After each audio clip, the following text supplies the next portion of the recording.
Acronyms Explained. Boost your IELTS score. Have you ever wondered why FBI, NASA, or UNESCO are called acronyms?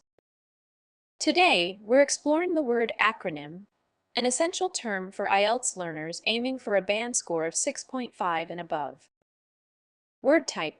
Acronym is a noun. Meaning, an acronym is a word formed from the initial letters of other words. It's typically pronounced as a single word rather than spelling out each letter individually. Word history. The term acronym itself is relatively new. It first appeared in English in the 1940s. It comes from the Greek words akros, meaning tip or end, and onyma, meaning name. So, an acronym is literally an end name or a name made from ends. Antonyms. While acronym doesn't have direct antonyms, we can consider full phrases or expanded forms as its opposites. Synonyms.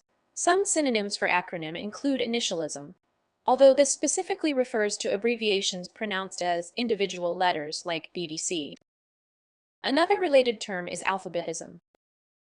Examples used in sentences. NASA is a well-known acronym for the National Aeronautics and Space Administration. In business emails, people often use the acronym ASAP, which stands for as soon as possible. The United Nations Educational, Scientific, and Cultural Organization is commonly referred to by its acronym, UNESCO. Common errors in use. A common mistake is confusing acronyms with initialisms.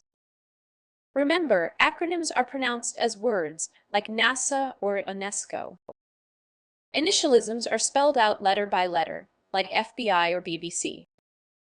Another error is creating acronyms that are not widely recognized or accepted, which can lead to confusion in communication.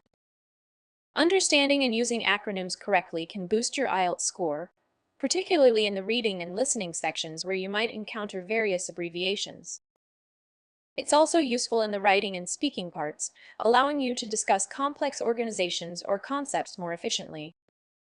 Remember, while acronyms can be helpful, use them judiciously in formal writing, and always explain them on first use unless they're universally known.